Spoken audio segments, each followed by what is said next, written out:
Até família, mais um vídeo no canal. Desde já agradecendo a vocês por estarem fazendo as inscrições, os compartilhamentos, por estarem ativando o sininho, por estarem fazendo sugestões de pautas para nós aqui no canal. Muito obrigado a todas e todos que têm compartilhado, que têm contribuído, que têm participado aí com a construção desse espaço que eu sempre digo que ele é nosso, porque realmente ele é nosso, ele não é meu, ele é nosso, ele é da comunidade. Família, ontem eu estive assistindo o filme chamado Medida Provisória, uma grande obra de um grande diretor chamado Lázaro Ramos, ator, diretor, também escritor, né? E eu acho que essa obra, ela vale uma reflexão, né, família? Ainda mais que nós estamos num ano decisivo, 2022, já tive a oportunidade de falar isso aqui anteriormente, né, num outro vídeo. E já te expliquei por que nós estamos no ano decisivo, esse ano de 2022, para as questões políticas brasileiras, né? E sem cair aqui no lugar comum de dizer que a nossa democracia, a nossa frase democracia está em risco, porque nós não temos democracia nesse país e não teremos democracia nesse país enquanto o racismo estrutural, institucional estiver de pé. E nesse sentido, exatamente nesse sentido de racismo estrutural, racismo institucional, é que esse filme, ele navega, ele caminha, né? Ele mostra muito bem como que as instituições brasileiras, povoadas por pessoas brancas, né? Racistas, lembrando que não são todos os brancos que são racistas. Eu estou falando que as pessoas brancas que compõem boa parte das instituições brasileiras e que mantêm o racismo institucional de pé e que praticam e que tentam legitimar e que utilizam da força ou das forças dessas instituições que têm poder legislativo, né? Se utilizam dessas instituições para promover e ratificar, né? E consolidar cada vez mais esse racismo que ele é tão perverso e nocivo para nós africanos em diáspora, particularmente aqui no Brasil. E esse filme, ele mostra muito bem como uma certa instituição, ela tentando, né, tentando e quase conseguindo atender os interesses não só de uma elite branca, mas de boa parte de uma sociedade branca racista, porque o racismo ele está entranhado em todas as classes sociais, ele não está só na elite, ele está na classe média, está na classe trabalhadora, né? Como que essa instituição ela cria um projeto eugenista, que aquilo é um projeto eugenista de tentar se livrar dos pretos do Brasil e enviá-los de volta para a África, né? E aí as pessoas podem me perguntar assim, poxa Jorge, mas o nome do canal não é África no Centro? Vocês que são pan-africanos, que são também adeptos do pensamento afrocentrado, né, do grande Molefe Kete Asante, são adeptos, como diria o grande Marcus Garvey, de um retorno à África? Sim, claro que sim. Nós somos adeptos, sim, de um retorno ao continente africano, né, ao pensamento cultural, antropológico, filosófico, político, econômico do continente africano. As bases estruturais civilizatórias que os africanos e africanas construíram ao longo de milhares de anos. As bases civilizatórias que deram a possibilidade de existir na história civilizações como Kemet, como Kush, como Punt, como o Reino do Ghana, o Reino do Mali, o Império do Songhai. Aliás, o Império do Mali, né? Que não reino, mas império, porque nós estamos falando de um território que era controlado por uma entidade estatal, assim como foram o Reino do Ghana, o Império do Mali, o Império do Songhai, da mesma forma que foi o Grande Kemet, que também foi um reino enorme, assim como Kush, né? Aliás, Kush, em determinado momento da história, ele domina, né, toda a região que era então particularmente controlada pelos Kemetiu, mas em determinado momento da história estava sob ataque dos Hyksos. E aí veio a 25ª dinastia que restaura o domínio político, econômico, social, filosófico, cosmogônico, cultural, antropológico, social, né, dos africanos. de Kush, que também juntam força com os africanos de Kemet. Então, quando a gente está falando em retorno à África, é um retorno nesses moldes, um retorno às nossas contribuições em vários campos da sociedade para essa humanidade.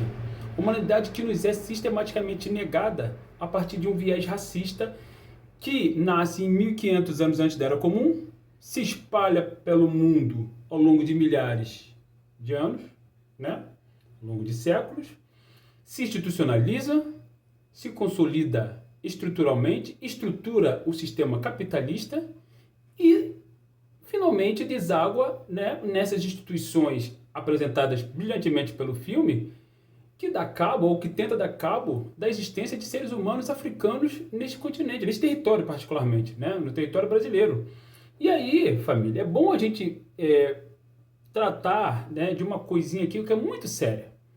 Quando se fala em habitantes deste território particularmente chamado Brasil, né, que dirá as Américas, estamos falando de pessoas pretas, tá?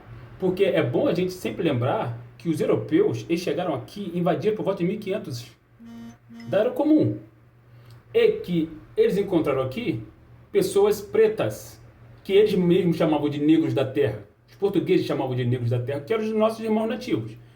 Mas Armando Vivante, um antropólogo espanhol, argentino, por exemplo, em 1967, ele escreveu uma obra chamada Os Problemas dos Negros Pré-Colombinos Americanos, né?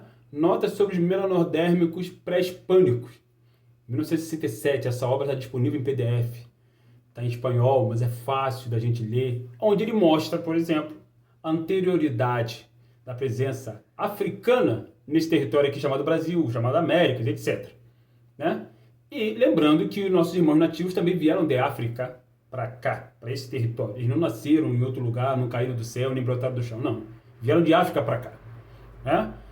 Então, as primeiras populações a habitar esse território são populações negras. Então, nesse sentido, não existe nenhum uma ideia esdrúxula, não pode existir uma ideia esdrúxula de retorno à África. Por que retorno? Né? Por que retorno se eles pensam que nós viemos para cá somente por volta de século XVI? Né? Por que retorno? Não, retorno não. Esse território aqui foi povoado primeiro por populações africanas, que povoaram o planeta inteiro, como diz Cheikh Anta Diop na sua brilhante obra Nações Negras e Cultura. Então, o que a gente tem aqui, família, é um processo. Como eu já tive a oportunidade de conversar em outras instâncias com colegas, amigos, né, que são adeptos de visões eurocêntricas, que não é uma luta de classes que nós temos aqui. É uma guerra racial. E esse filme mostra muito bem isso. E aí é interessante a gente perguntar para as pessoas que são brancas, que são pobres, né, que são da classe trabalhadora, né? Por que eu estou falando isso, da classe trabalhadora? Porque boa parte da classe trabalhadora votou na criatura cujo nome não deve ser pronunciado. Né? Votou, é óbvio que votou, senão ele não estaria no poder. Né? Simples assim, não estaria no poder se ele não tivesse votado nele. E por que eu estou falando classe trabalhadora? Porque muita gente fala em luta de classe. Né? Como se tivesse uma classe, né, acima e aí uma luta de classe e uma outra classe abaixo. Sim, esse país, essa sociedade chamada Brasil, ela é estruturada numa divisão de classe. Só que o racismo ele está para além da divisão de classe. Ele transpassa esta estratificação de classe. Aí você pode chamar de estratificação, você pode chamar de classe, você pode chamar do que quiser. Essa estratificação social. Você pode chamar de classe, você pode chamar de estratificação, essas divisões sociais, você pode chamar do que você quiser. Né? Só que o racismo ele transpassa, ele perpassa, né? Ele atinge todas as camadas sociais que existem nesse país. E quando eu estou falando da classe trabalhadora, não significa que eu da classe trabalhadora, eu estou dizendo que eu quero uma guerra intraclasse. Não. O que eu quero perguntar para as pessoas que são brancas, que são da classe trabalhadora é se, numa situação perfeitamente factível como essa apresentada pelo filme, se houvesse mesmo uma medida provisória, né, que determinasse que os pretos do Brasil, todos, contra a sua vontade, deveriam retornar para a África, e aí o Brasil seria um país totalmente embranquecido, como aliás foi o projeto eugenista do início do século XX, qual seria a posição dessas pessoas? Da classe trabalhadora que eu estou falando.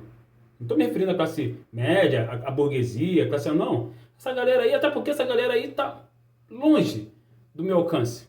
Né? Eu não tenho relação com essas pessoas da classe média alta, da burguesia, eu não tenho relação com essas pessoas.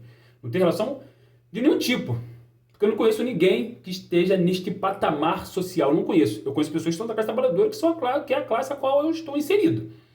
Por razões óbvias. Porque o racismo ele é que determina a sua classe, como diz o grande Abdias do Nascimento. É o racismo que determina a classe a qual você deve ficar. E você, enquanto preto, obviamente, numa sociedade racista, o preto ou preta, você vai estar inserido na classe mais oprimida de todas, né? Só que você vai ter pessoas brancas junto com você. Só que nem sempre essas pessoas brancas que estão junto com você nesta classe oprimida estará necessariamente do seu lado, como eu já tive a oportunidade de detectar ao longo desse meu período de vivência, de estudos, de análise, de aulas, de contatos com as pessoas, né? Nas aulas, nos debates, nas palestras, nas passeatas, né? Nas lutas, né? Nas jornadas que a gente tem feito aí em muito tempo, né? Em muito tempo. Então, é nesse sentido que a gente tem que pensar, família, analisar, refletir sobre esse filme. Esse filme é muito sério, é um alerta seríssimo, tá?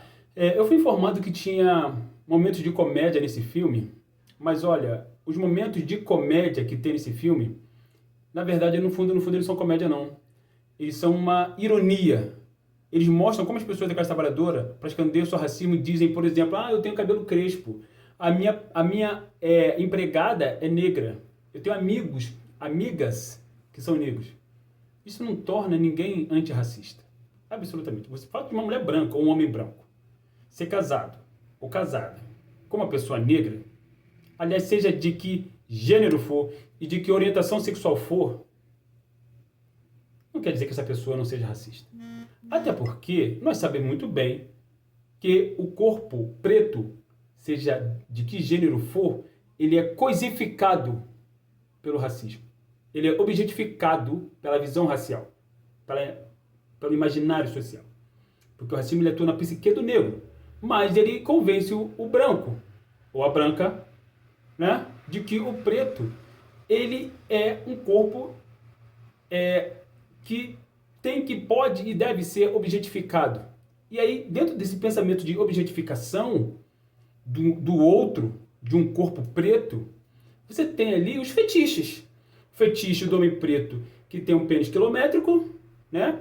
Que é excelente de cama, né? Que tem uma baita performance na cama, e esse tipo de fetiche atrai muitas mulheres. Da mesma forma que o fetiche da mulher preta, da bunda grande, da tal da mulata, né? Que é um termo absolutamente abjeto, né? Esse termo mulata, porque ele está no mesmo patamar, na mesma prateleira, né? Do pardo, tá ali mesmo, tá? Ou tá no mesmo patamar ali, sabe? Porque é um lugar de limbo, né? É um lugar como é que eu posso inclassificável, né? Ele não é uma coisa nem outra, né? Porque mulata vem de mula e pardo é papel, né? Porque essa estrutura institucional criou essa noção de pardo para que afroconvenientes, como aparecem no filme, né? Eles se utilizem, como a gente tem tido a oportunidade de fazer, por exemplo, observar, por exemplo, nos momentos de banca de heteroidentificação, se utilizem dessa nomenclatura de dizerem que são pretos quando lhes interessa. Mas quando não lhes interessa, eles dizem que não são pretos. Eles dizem que são pardos, né? Apesar de ter cabelo crespo, feições negroides, lábios, nariz, né? Boca, nariz, né? Cabelo, etc., cor de pele, para tentar sair, né? Deste lugar de opressão. Então, família, eu acho que é muito importante a gente assistir esse filme. Quem não assistiu, vá assistir, por favor, assistam esse filme, que é um filme que ele nos traz muitas reflexões. E ali tem uma fala também do rapper Emicida, que infelizmente ele Infelizmente, eu sei que não foi ele que construiu aquele diálogo, mas foi uma fala infeliz no sentido de chamar aquela organização que nós podemos chamar de quilombo contemporâneo de afro-bunker. Bunker era o que os nazistas utilizavam na Alemanha, né, de Adolf Hitler, por exemplo. Bunker. A gente pode chamar de quilombo contemporâneo, não de afro-bunker, né? Então, eu acho que Malcolm, ele diz com muita propriedade que nós não estamos em menor número, nós estamos desorganizados. E o grande Stokely Carmichael diz que nós precisamos nos organizar. Discípulo de Malcolm X, né? Stokely Carmichael, para quem não sabe, é Kwame Ture, que é o seu nome africano, né? Que ele é doutor. E ele diz isso, que nós precisamos de organização, porque a organização é eterna, né? A mobilização, não, ela é momentânea. Você vai lá, faz uma passeata, depois você senta e acabou. Não, a organização não. A organização ela é eterna. E para você se organizar, você precisa estudar. Fundamentalmente, porque, como diz o Kwame Ture, o revolucionário precisa estudar, né? Ele tem que ter um tempo para estudar, até para ele poder notar os movimentos sociais, né? Os movimentos da sociedade que estão acontecendo. Não os movimentos sociais em si, não estou falando, quando eu falo em movimentos sociais, não estou falando em entidades de movimentos sociais, não. Os movimentos da sociedade.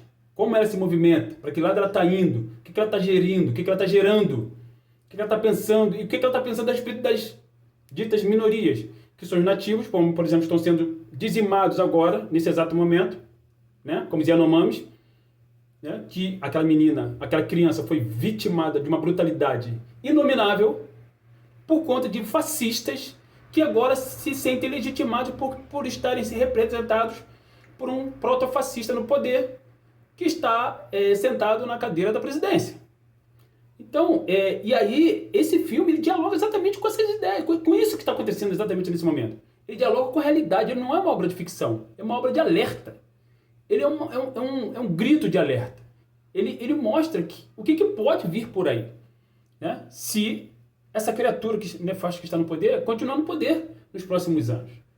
Então, família, assistam esse filme, façam suas reflexões, conversem entre vocês e vamos pensar, né, o que a gente pode fazer para evitar, né, não só votar necessariamente numa pessoa que pode ter, sim, e tem outras visões totalmente opostas a essa criatura nefasta que está no poder, mas fundamentalmente pensar numa organização preta, partido político preto, pan-africano, né, afrocentrado, que dialogue com as necessidades da comunidade preta. Nós precisamos disso, de organização política, como os Panteras Negras, por exemplo.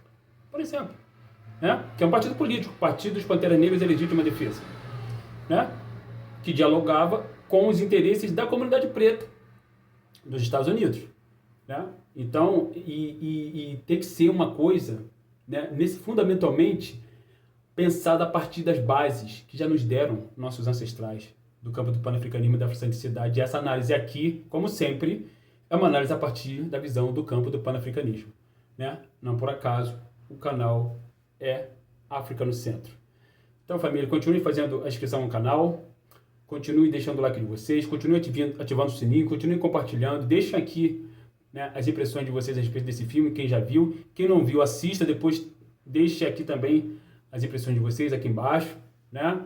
E continuem fazendo, né, esse diálogo comigo, conosco aqui, e propondo pautas para nós trocarmos essas ideias aqui, porque é muito importante, família, porque nós estamos vivendo tempos terríveis e seríssimos, e precisamos nos organizar. Ok, família? Hotep, África no Centro.